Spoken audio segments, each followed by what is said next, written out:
Ce jeudi 5 décembre est une journée très particulière pour les millions de fans de Johnny Hallyday, ainsi que pour ses proches. Il y a 7 ans très exactement, celui que l'on surnomme le taulier s'est éteint à 74 ans du côté de Marne-la-Coquette, Hauts-de-Seine, des suites de son cancer du poumon. Malgré son absence, le rocker qui a rempli des stades dans toute la France continue de fasciner et d'être adulé un peu partout. Son ancienne femme, Sylvie Vartan, a dévoilé de précieux clichés de sa jeunesse sur ses réseaux sociaux, tout en ajoutant un cœur blanc avec un cœur brisé en légende. Sylvie Vartan n'est d'ailleurs pas la seule de la famille à avoir tenu à lui rendre hommage, puisque c'est également le cas de Cameron Smith, le petit-fils de Johnny Hallyday. Né de l'union entre David Hallyday et Alexandra Pastor, le jeune garçon de 20 ans commence à faire parler de lui depuis quelque temps. En novembre dernier, en plein concert, il s'est montré pour son père aux côtés de sa tante Laura Smith, lors d'un show au Dôme de Paris dans le cadre de son spectacle Requiem pour un fou. Et il a hérité de l'incroyable charisme de son papa et de celui de son grand-père, dont il partage les traits.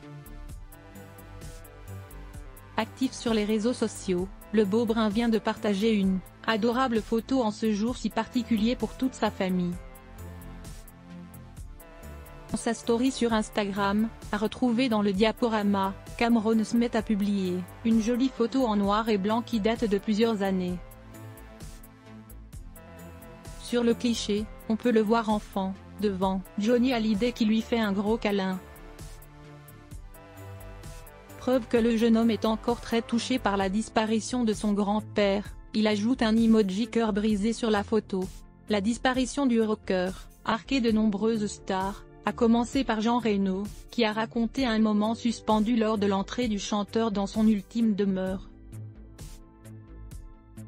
C'est à Saint-Barthélemy, face à la mer, que Johnny Hallyday a été enterré et l'acteur était présent pour lui dire adieu.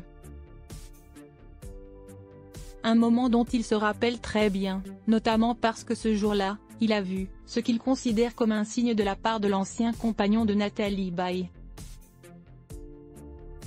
C'est ce qu'il a expliqué il y a quelques mois à Guillaume Play dans Legend. Au-dessus du cimetière, restait planté là un oiseau aux ailes immenses. Tu te dis merde. Et il ne partait pas, il restait là, raconte Jean Reno.